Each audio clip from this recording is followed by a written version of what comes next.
opening with visuals of dark storm clouds, gradually getting darker. Some hearts see the truth, but choose to turn away. This is their story, the ones who close their eyes to Allah's light.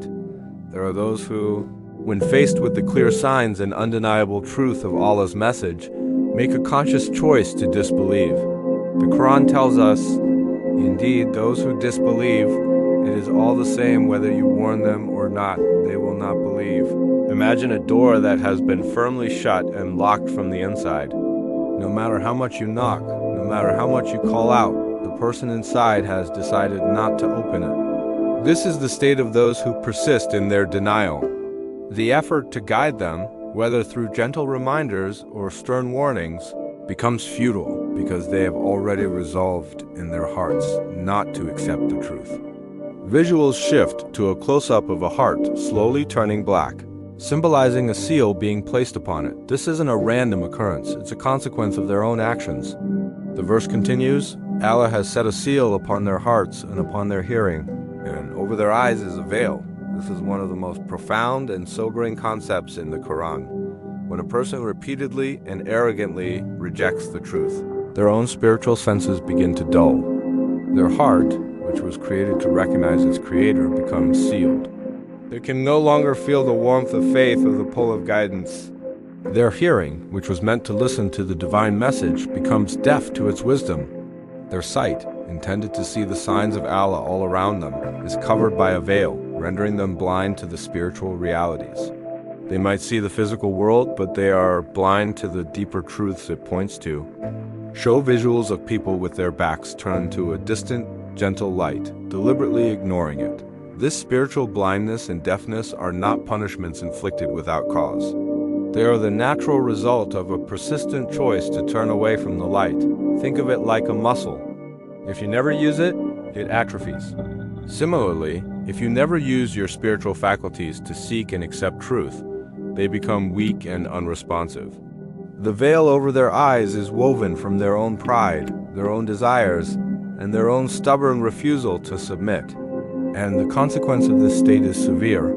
For them is a great punishment. This isn't just a worldly consequence, but an eternal one, a state of being completely cut off from the source of all peace and mercy. A new scene begins, showing people with two faces, one appearing pious, the other deceitful. But then, the Quran shifts its focus to another group, one perhaps even more complex. And among the people are those who say, we believe in Allah and in the last day, but they are not true believers. These are the hypocrites. On the surface, they look like part of the community. They utter the words of faith, they might even perform the rituals. They say the right things to fit in, to gain trust, or to benefit from the Muslim community. But their words are hollow. Their declaration of faith is a performance, not a conviction. Deep down, their hearts are empty of true belief. They are present in body, but absent in spirit. Why do they do this? The next verse explains their motive and their delusion. They try to deceive Allah and those who believe, but they deceive only themselves, yet they do not realize. Their goal is deception. They want to trick the believers into thinking they are allies, perhaps to gain social standing, protection, or some worldly advantage. More arrogantly, they think they can deceive Allah himself, as if the creator of the heavens and the earth is unaware of what is hidden in the hearts. But this is their greatest folly. How can one deceive the all-knowing? The truth is, the only ones they are successfully fooling are themselves. They are wrapped up in their own elaborate lie, completely unaware that their deception is transparent to Allah, and that its ultimate harm will only be upon them. They are living a lie, and they don't even perceive the trap they've set for their own souls. Visuals show a heart with a small dark spot that begins to spread like a disease. The Quran gives us a diagnosis of their spiritual condition. In their hearts is a disease. This disease is not physical, but spiritual. It is the disease of doubt, of hypocrisy, of envy, and of insincerity. It's a sickness that corrupts the very core of their being. And just like an untreated illness, it only gets worse. So Allah has increased their disease. This isn't Allah being unjust. Rather, it's a law of nature He has set. When you indulge in sickness, it grows. When you feed your hypocrisy with more lies and more deception, the disease in your heart spreads, making it even harder to find the cure. Each lie they tell, each act of deceit, adds another layer to their spiritual sickness, pushing them further into darkness. The scene transitions to show flames or imagery representing a painful punishment. The tragic end for this behavior is laid bare, and for them is a painful punishment because they used to lie. Their entire strategy was built on falsehood. They lied with their tongues when they claimed to believe. They lied with their actions when they pretended to be sincere. This constant, deliberate act of lying, both to others and to themselves, is the root cause of their painful end. The punishment is described as painful, emphasizing the suffering that awaits those who choose the path of hypocrisy. It's a direct consequence of their own choices, a painful harvest from the seeds of deceit they sowed throughout their lives. A bright light appears in the distance, representing the truth of Islam. The scene slowly brightens. These verses from Surah Al-Baqarah draw a powerful contrast.